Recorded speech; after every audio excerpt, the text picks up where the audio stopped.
Good morning children's.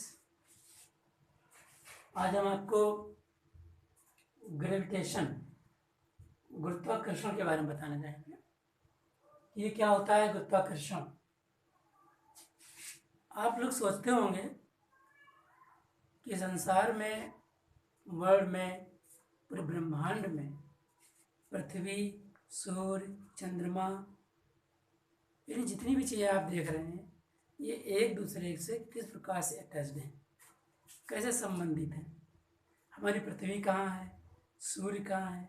जब हमें पृथ्वी सूर्य के चारों चक्कर लगा रही है, ग्रह कितने होते हैं आपको पता है कि 9 ग्रह हैं हमारे, लेकिन पहले थे, लेकिन अब 8 कहे गए हैं।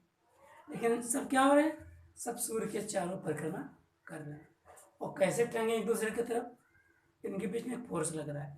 तो चाहे वो ब्रह्मांड की कोई भी चीज़ हो, दो पिंडों के भी, किन्हीं दो पिंडों के भी एक फोर्स लग रहा होता है।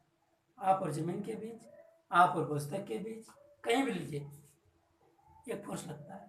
तो उन्होंने क्या बताया, किन्हीं दो पिंडों के बीच कार्य करने वाला बल, आकर्षण बल, उन दोनों पिंडों के बीच के द्रव्यमानों के गुणनफल के अनुगमानुपाती तथा बीच की दूरी के वर्ग के व्युत्क्रमानुपाती होता है। तो माना दो पिंड हमारे M1 और M2 हैं, और बीच की दूरी क्या है इनकी, R है।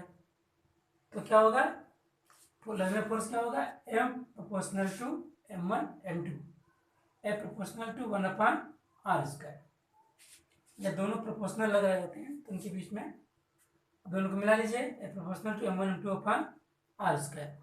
जब ये प्रोपोर्शनल कांस्टेंट रहेगा तो यहाँ पर एक अदर कांस्टेंट आ जाता है G, जिसको हम कहते हैं गुरुत्वाकर्षण का, सार्वभौमिक गुरुत्वाकर्षण का नियतांक बोलते हैं इसको।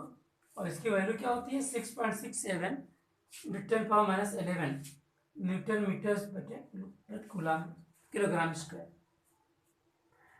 अब देखिए यहाँ कैसे इंग्लिश में कहेंगे इसको, every object in universe, every object in universe attract with a force, ठीक, which is proportional to the product of their mass, which is product of their mass and inversely proportional to the square of the distance between them, यानी कि उनके बीच लगने वाली दूरी के व्युत्क्रमानुपाती होता है। तो ये आपका न्यूटन का गुरुत्वाकर्षण का नियम है। न्यूटन ने देखा कि कोई ऊपर से, जब कहानी सुनी होगी आपने, ऊपर सेब गिर रहा है, नीचे आ जाता है, क्यों हो जाता है। तो इन सब बातों को ध्यान रखते हुए देखा कि सेब ही नहीं, जितनी भी चीज़ें हैं पृथ्वी पे, ब्रह्मांड में जो भी, सब एक दूसरे को एक दूसरे फोर्स से अट्रैक्ट कर रहे होते हैं।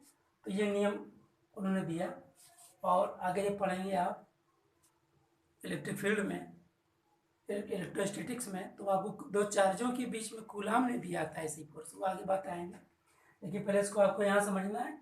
इतनी लाइन याद रखो कि दो पिंडों के बीच कार्य करने वाला बल उन दोनों द्रव्यमानों के गुणनफल के अनुगमानुपाती तथा बीच की दूरी के वर्ग के व्युत्क्रमानुपाती होता है, और उनकी प्रकृति जो होती है उनके माध्यम पर निर्भर नहीं करती।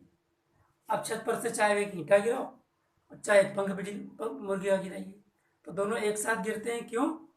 वैक्यूम होना चाहिए वहाँ पे, हवा होगी तो रोक लेगा, तो एक साथ गिरते हैं। पृथ्वी में गुरुत्वाकर्षण बल जो लग रहा है गुरुत्वाकर्षण के कारण, उसमें एक जैसा रहता है।